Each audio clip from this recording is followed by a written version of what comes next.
सभी लोगों का स्वागत है यूजीसी नेट अड्डा 24/7 पे। क्या आप भी सोच रहे हैं कि नेट क्वालिफाई करने के बाद अब क्या करें, कहाँ जाएं, क्या करें, नौकरी कैसे फाइंड करें, what to do, what not to do?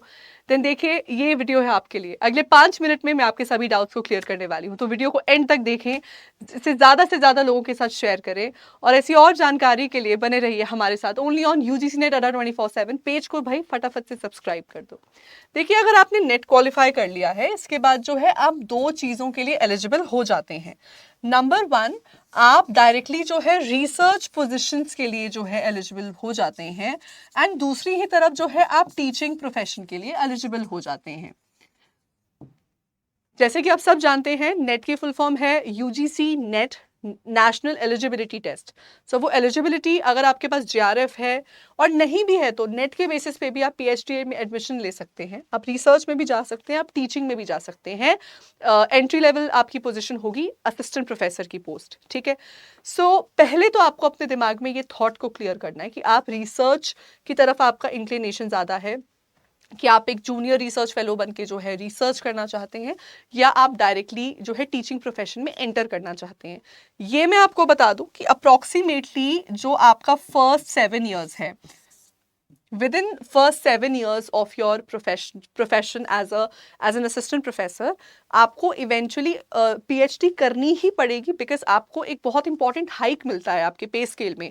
वो हाइक आपको नहीं मिलेगा अगर आपके पास जो है पीएचडी नहीं है तो, ठीक है ना। सो विद इन 7 years आपको पीएचडी तो इवेंचुअली करनी ही पड़ेगी, वो पे स्केल, वो हाइक को जो है एंजॉय करने के लिए, राइट।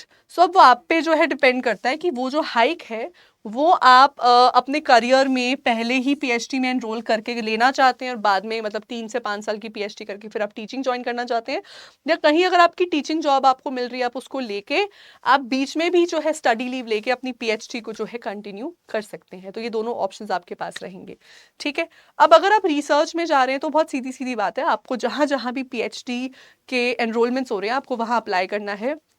आपको अपना जो है एक रिसर्च प्रपोजल सबमिट करना है, आपको जो है एक इंटरव्यू पैनल के सामने बैठ के अपना इंटरव्यू देना है, आपके पास अपने एक गाइड का जो है सपोर्ट हो, एंड बेस्ड ऑन दैट आपको उस यूनिवर्सिटी में एडमिशन मिल जाएगा। तो आप अगले 3 to 5 years जो हैं आप उस रिसर्च प्रोजेक्ट के साथ जो है एसोसिएटेड रह सकते हैं।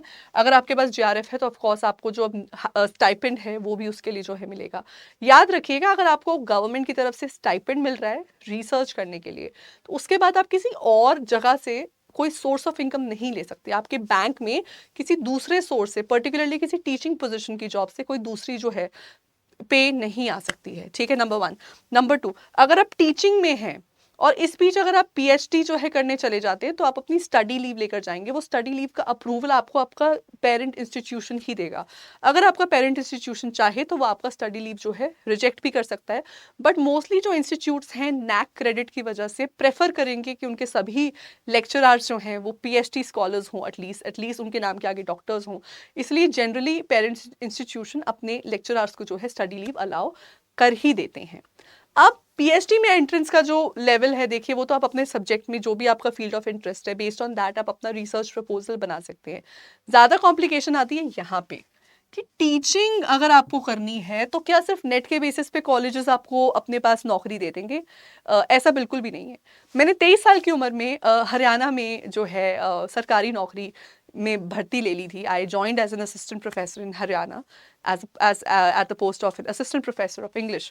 एंड मैं आपको बता सकती हूँ वो सारे मेरे टिप्स और ट्रिक्स जो मैंने यूज़ किए थे इतनी छोटी सी उम्र में असिस्टेंट प्रोफेसर बनने के लिए। आइए देखते हैं। तो देखिए, सबसे पहले तो मिनिमम आपको पता ही है कि आपको सबसे पहले तो जो है अपना नेट चाहिए, है ना। Once you qualify your NET, and अभी तो रिसेंट जो हमारा करिकुलम आया है थ्रू यूजीसी, उन्होंने ये कहा है कि पीएचडी इज़ नॉट मैंडेटरी। आप सिर्फ जो है नेट के बेसिस पे आपको जो है एडमिशन मिल सकता है। अगर आप यूनिवर्सिटीज़ में अप्लाई करते हैं तो पीएचडी को ज़्यादा वेटेज वहाँ वो देंगे। कई यूनिवर्सिटीज़ 25 to 30 मार्क्स पीएचडी को देती हैं, तो आप रेस में पीछे हो जाते हैं। मैं आपको रेकमेंड करूँगी आप यूनिवर्सिटी में डायरेक्टली अप्लाई करने की बजाय आप किसी लोकल डिग्री कॉलेज में अप्लाई करो जॉब के लिए। बिकॉज अगर आप स्टेट पब्लिक सर्विस कमीशन से डिग्री कॉलेजेस के लिए अप्लाई करते हैं, जैसे अभी रिसेंटली राजस्थान ने आरपीएससी का एग्जाम का रिक्रूटमेंट ड्राइव निकाला हुआ है, तो आप वो एग्जाम क्वालिफाई करके इंटरव्यू में बैठेंगे, इंटरव्यू के थ्रू आप राजस्थान में गवर्नमेंट लेक्चरर बन जाएंगे उनके डिग्री कॉलेजेस में। ठीक है, तो अगर आप डिग्री कॉलेज में जाते हैं वहां पे पीएचडी की वेटेज काफी कम होती है। अगर नेट के साथ पीएचडी भी है तो 2 मार्क्स मिल गए, नेट के साथ जेआरएफ है तो 3 मार्क्स मिल गए। 2-2 3-3 मार्क्स की वेटेज आप एनीवे जो है इसको कवर अप कर पाओगे। ठीक है, तो ध्यान रखिए नेट के बाद हो सकता है आपको आपकी जो स्टेट है जहां पे भी आप अप्लाई कर रहे हैं किसी भी डिग्री कॉलेज में, वहां पे जो है आपको एक स्क्रीनिंग टेस्ट देना पड़े, स्क्रीनिंग टेस्ट, एंड उसके बाद जो है आपको जो है एक डायरेक्ट इंटरव्यू में बिठा दिया जाएगा, जैसे इस वक्त राजस्थान कर रहा है।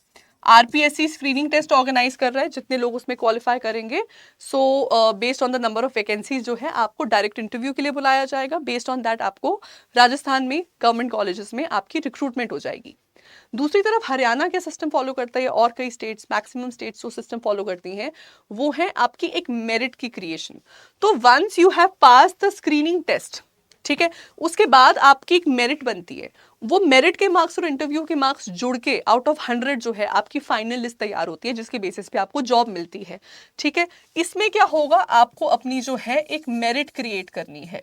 नेट के बाद क्या आप कॉलेज से ही इस मेरिट पे काम करने लग जाए तो मेरी ही तरह आप भी 23 से 24 साल की उम्र में इंडिया में एक असिस्टेंट प्रोफेसर बन सकते हैं। वो कैसे करना है वो मैं आपको देखो बता देती हूँ। मेरिट कैसे काउंट होती है, मेरिट में आपके 10th के मार्क्स, 12th के मार्क्स, बीए के मार्क्स, एमए के मार्क्स, ये सब इनका कुछ कुछ परसेंटेज जुड़ता है। उसके बाद अगर आपने कॉलेज लेवल पे एनसीसी या एनएसएस जैसा कुछ किया है तो उसकी जो है वेटेज यहाँ पे जो है आपको मिलेगी। उसके बाद जो है अगर आप एमए में गोल्ड मेडलिस्ट हैं, गोल्ड मेडलिस्ट मतलब पूरी यूनिवर्सिटी में अगर आपने टॉप किया है तो उसकी अच्छी खासी वेटेज, तकरीबन 5-5 मार्क्स आपको एनसीसी एनएसएस सर्टिफिकेट के मिलते हैं, 5-5 मार्क्स आपको जो है गोल्ड मेडलिस्ट होने के मिलते हैं। इसके अलावा आपने अगर जो है स्टेट या नेशनल लेवल पे आपके पास कोई अवार्ड है, स्टेट या नेशनल लेवल का कोई अवार्ड है, ये कोई एकेडमिक अवार्ड भी हो सकता है, ये कोई स्पोर्ट्स का सर्टिफिकेट भी हो सकता है, अगर ऐसा कुछ आपके पास है तो उसकी भी काफी वेटेज आपको मिल जाती है, आपकी मेरिट में काफी मार्क्स जुड़ जाएंगे। अब एक चीज जो बहुतों को नहीं पता है वो मैं आपको बता दूं, सीक्रेट टिप है, मैं यहाँ पे आपके 20 मार्क्स सीधा हाइक करवा दूंगी आपकी मेरिट में।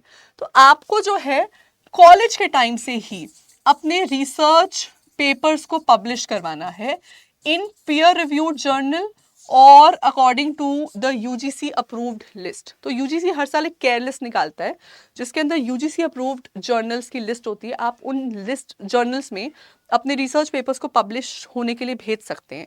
नॉर्मली आप किसी भी कॉलेज में या कहीं पे भी जाएंगे तो वहाँ पे 3 से 4 पेपर्स को माना जाता है।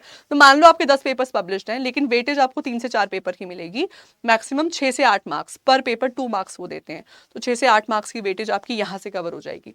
उसके बाद जो है आपको नेशनल और इंटरनेशनल कॉन्फ्रेंस या कोई वर्कशॉप या कोई आपका सेमिनार अटेंड होना चाहिए, इसकी वेटेज आपको मिलती है पर सेमिनार, पर कॉन्फ्रेंस, डिपेंड्स कि वो नेशनल है तो 1.5 मार्क मिल गया, इंटरनेशनल है तो 2 मार्क मिल गया, तो बेस्ड ऑन दैट 6 से 8 मार्क्स, 10 मार्क्स आपके यहाँ से बन जाते हैं।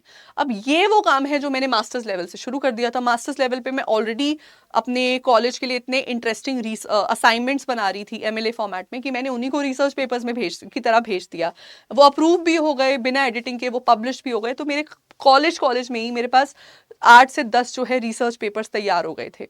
दूसरी तरफ जो है मैंने कॉलेज में ही कॉन्फ्रेंसेस, वर्कशॉप्स और सेमिनार्स अटेंड करने शुरू कर दिए थे, जिससे कि मेरे पास सर्टिफिकेट्स आ गए थे यहाँ पे पेपर प्रेजेंटेशन के या फिर सिंपली अटेंडिंग के। तो मिनिमम से मिनिमम पेपर प्रेजेंटेशन का आपका होना चाहिए आपके पास सर्टिफिकेट, तब जाके आपको जो है इसका मार्क मिलेगा। तो ये चीज़ें जब सब जुड़ जाएंगी यहाँ से आपकी मेरिट तैयार होती है। अगर आप नेट के बाद टीचिंग के लिए ही सीरियस हैं तो आपको कॉलेज लेवल से अपनी मेरिट बनाने का काम शुरू कर देना पड़ेगा, क्योंकि नेट तो सिर्फ फर्स्ट स्टेप है इन दैट जर्नी, अभी तो ये सब भी बचा होता है। तो इसलिए कई लोग हैं जो 23-24 साल की उम्र में नेट क्वालिफाई कर रहे हैं पर उनकी नौकरी लगती है 30-32 साल की उम्र में, क्योंकि उनको ये बेसिक्स ही नहीं पता होते, उनकी ये मेरिट ही नहीं प्रिपेयर, वो जहाँ भी इंटरव्यू के लिए जाते हैं वहाँ से वो कैंसिल होके आ जाते हैं। आप ऐसे ऐसे इंटरव्यूज में भी जाएंगे डिग्री कॉलेजेस में, एडेड कॉलेजेस में फॉर एग्जांपल, जहाँ पे 300 पोस्ट के अगेंस्ट सिर्फ 300 कैंडिडेट्स के अगेंस्ट सिर्फ 3 पोस्ट हैं, पर सीट 100 कैंडिडेट साइट कर रहे हैं। तो उस रेस में उनसे आगे निकलने के लिए ज़रूरी है कि आपकी मेरिट जो है बहुत ही अच्छे से कमाल के तरीके से बनी हो, ठीक है। साथ ही साथ आपके नेट में जो आपने प्रिपरेशन की थी उसकी नॉलेज के बेस पे आपको स्क्रीनिंग टेस्ट में ऑटोमेटिकली जो है मदद मिल ही जाएगी। इंटरव्यू की तैयारी के लिए देखो, at the end of the day interview में तो कॉन्फिडेंस ही देखते हैं। टीचिंग के लिए जो है आपको जो है ये सब कुछ करना है। अगर आपको लगता है आपको पीएचडी करनी है तो पीएचडी के लिए मैंने आपको बता दिया है, आपको एक रिसर्च प्रपोजल प्रिपेयर करना होगा अपना बेस्ड ऑन द नॉर्म्स। जिस भी यूनिवर्सिटी में आप अप्लाई कर रहे हो उनके नॉर्म्स के हिसाब से रिसर्च पेपर प्रिपेयर करो, पैनलिस्ट के आगे अपने आइडिया को बेस्ट से बेस्ट वे में प्रेजेंट करो और आप पीएचडी में जो है एडमिशन ले सकते हैं, ठीक है। Last but not the least एक और सजेशन आप सबको दूंगी, बहुत ही प्यारा और अच्छा सा सजेशन है। This idea change my life, I am sure it will change your life also. I suggest why not make a YouTube channel. अपना एक यूट्यूब चैनल बना लो ना यार, ये ऑनलाइन एजुकेशन का ज़माना है ना, एडटेक का ज़माना है। और now gone are the days जब सिर्फ मिनिमम क्वालिफिकेशन के बेसिस पे एडटेक्स आपको जॉब देते थे।